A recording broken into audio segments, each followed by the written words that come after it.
Hi, Ben here and welcome back to the workshop for another Work in Progress Wednesday. So we are back in the workshop now. We're back off our lovely coastal walk. It was quite fantastic to be 6 days just out in the wilds, not going indoors for 6 days. It was great really, sleeping sort of wild on the cliff sides, but unfortunately we're back in the workshop. But then again, we never get the Monday morning blues because we love what we do. So straight back in the workshop. It was great to come back to a tidy workshop. We had tidied the workshop before we left, which is a really good thing. I think that might be something that we do every time now. So you can come back to a nice clear workshop when you've got your nice clear headspace as well. But one of the first things that I did, some people would say it was literally back to the grind, which some people use as a negative, but I think it's a good thing. So we got back in and we started finishing off some blades that we'd left off pretty much when we left the workshop. So I'd got some nice little thorns heat treated, but I hadn't got the final grinds on there. So I've got these all finished up. I've got some in AEBL and I've also got some in RWL 34 as well. So I've got a few of those done. We haven't had any thorns for a while. So I'm going to start making the Kydex sheaths for those over the next few days. And I also got some bigger woodlander blades done as well. And what I've also been playing with is finishes. So I've always done like an acid stonewash finish on the blade. So I've always done this sort of dark finish.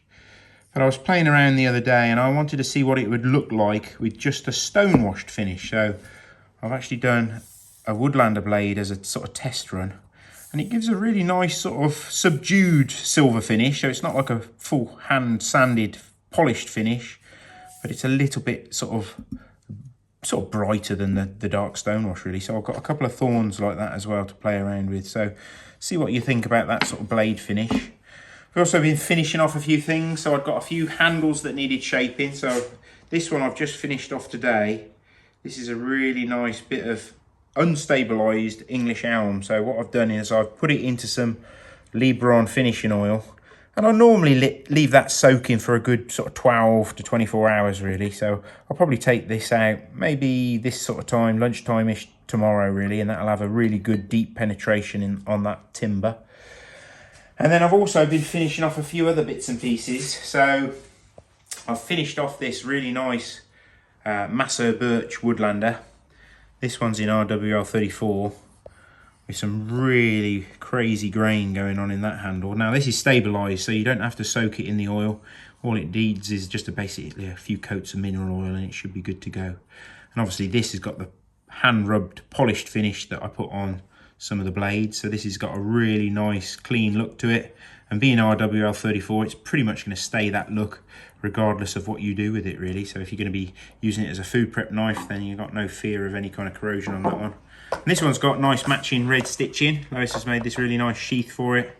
It's also got a nice matching fire steel as well with a nice bit of red to complement those liners that are on the knives.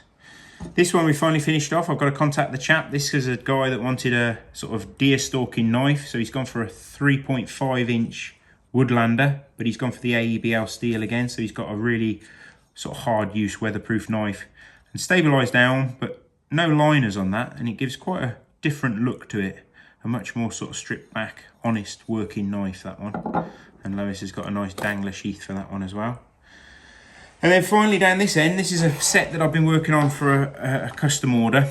So this was a chap that has been patiently waiting for me to finish his Nomad. Now we don't make many Nomads in natural handle materials, so this is in desert ironwood. Really nice dark figuring in that one. And this has got an AEBL stainless blade, so you've got pretty much a weatherproof knife. And it's got black liners and black spacer, but he's gone for a really contrasting hunter orange Kydex sheath for this one. So you're never going to lose that one. And a complementing little thorn, so that's why I had to finish off some of those thorn blades. So he's got a small little utility blade to go with it. Very, very low profile.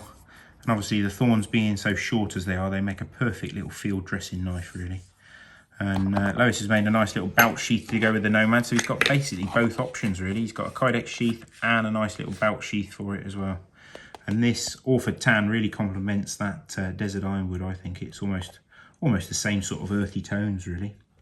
So that's pretty much what we've been doing. Obviously, it's always a little bit different when you come back from a break from the workshop, but it's nice to come back into a clean space, clean head from having 6 days out in the wilds, and getting back to what I really love, really, which is obviously making knives. So holiday to another holiday, a working holiday really. So that's what we've been working on this week.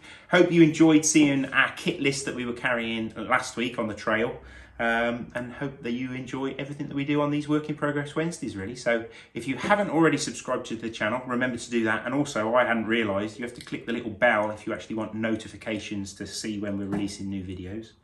And hopefully we will see you next week.